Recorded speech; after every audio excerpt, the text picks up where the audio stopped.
وَلَقَدْ يَسَّرْنَا الْقُرْآنَ لِلذِّكْرِ فَهَلْ مِن مُّدَّكِرٍ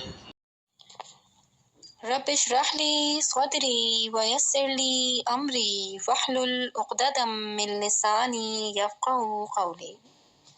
اللهم إني أسألك علما نافعا ورزقا طيبا وعملا متقبلا. رب يسر ولا تعسر وتمم بالخير وبك نستعين.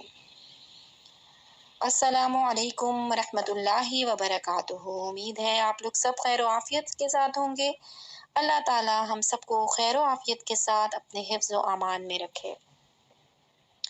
اب تک ہم سورہ بقرہ کی آیت نمبر 49 تک کا ترجمہ اور تفسیر پڑھ چکے ہیں۔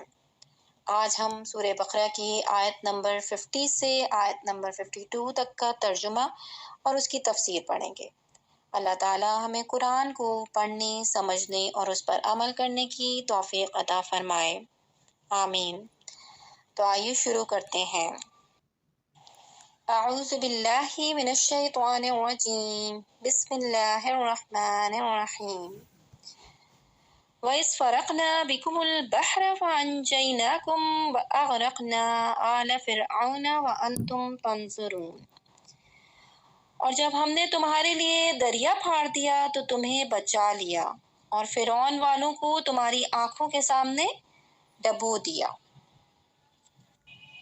یہ دوسری نعمت کا بیان ہے جو بنی اسرائیل پر فرمائی کہ انہیں فرعونیوں کے ظلم و ستم سے نجات دی اور فرعون کو اس کی قوم سمیت ان کے سامنے غرق کر دیا، جس کا مختصر واقعہ یہ ہے کہ حضرت موسیٰ علیہ السلام حکم الہی پر رات کے وقت بنی اسرائیل کو لے کر مصر سے روانہ ہوئے۔ صبح کو فرعون ان کی جستجو میں ایک بھاری لشکر لے کر نکلا اور انہیں دریا کے کنارے پر پا لیا۔ بنی اسرائیل نے فرعون کے لشکر کو دیکھ کر حضرت موسیٰ علیہ السلام سے فریاد کی۔ آپ علیہ السلام نے اللہ تعالیٰ کے حکم سے دریا پر اپنا عصا مارا۔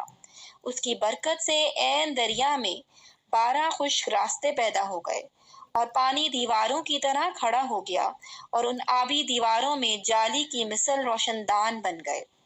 بنی اسرائیل کی ہر جماعت ان راستوں میں ایک دوسرے کو دیکھتی اور باہم باتیں کرتی گزر گئی۔ فرعون بھی اپنے لشکر سمیت ان دریائی راستوں میں داخل ہو گیا، لیکن جب اس کا تمام لشکر دریا کے اندر آ گیا تو دریا اپنی اصلی حالت پر آیا اور تمام فرعونی اس میں غرق ہو گئے، اور بنی اسرائیل دریا کے کنارے فرعونیوں کے غرق کا منظر دیکھ رہے تھے۔ آیت نمبر 51 اور 52۔ وَإِذْ وَاعَدْنَا مُوسَىٰ 40 لَيْلَةً ثُمَّ اتَّخَذْتُمُ الْعِجْلَ مِن بَعْدِهِ وَأَنْتُمْ ظَالِمُونَ ثُمَّ عَفَوْنَا عَنْكُمْ مِن بَعْدِ ذَلِكَ لَعَلَّكُمْ تَشْكُرُونَ۔ اور جب ہم نے موسیٰ سے 40 رات کا وعدہ فرمایا، پھر اس کے پیچھے تم نے بچھڑے کی پوجا شروع کر دی اور تم ظالم تھے، پھر اس کے بعد ہم نے تمہیں معافی دی کہ کہیں تم احسان مانو۔ اس آیت اور اس کے بعد والی آیت میں بنی اسرائیل پر کی گئی جو نعمت بیان ہوئی، اس کا خلاصہ یہ ہے کہ فرعون اور فرعونیوں کی ہلاکت کے بعد جب حضرت موسیٰ علیہ السلام بنی اسرائیل کو لے کر مصر کی طرف لوٹے تو ان کی درخواست پر اللہ تعالیٰ نے توریت عطا فرمانے کا وعدہ فرمایا۔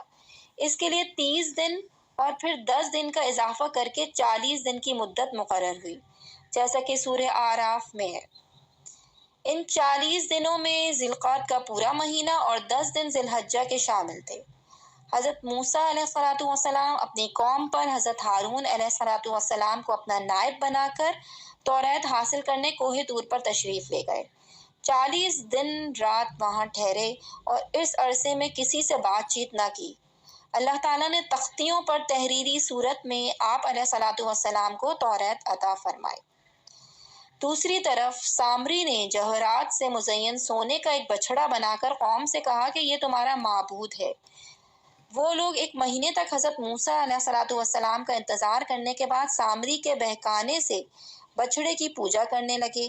ان پوجا کرنے والوں میں تمام بنی اسرائیل شامل تھے، صرف حضرت ہارون علیہ السلام اور آپ کے 12,000 ساتھی اس شرک سے دور رہے۔ جب حضرت موسیٰ علیہ السلام واپس تشریف لائے تو قوم کی حالت دیکھ کر انہیں تنبیہ کی اور انہیں ان کے گناہ کا کفارہ بتایا۔ چنانچہ جب انہوں نے حضرت موسیٰ علیہ السلام کے بتائے ہوئے طریقے کے مطابق توبہ کی تو اللہ تعالیٰ نے انہیں معاف کر دیا۔ ان مرتد ہونے والوں کی توبہ کا بیان آیت نمبر 53 کے بعد آ رہا ہے۔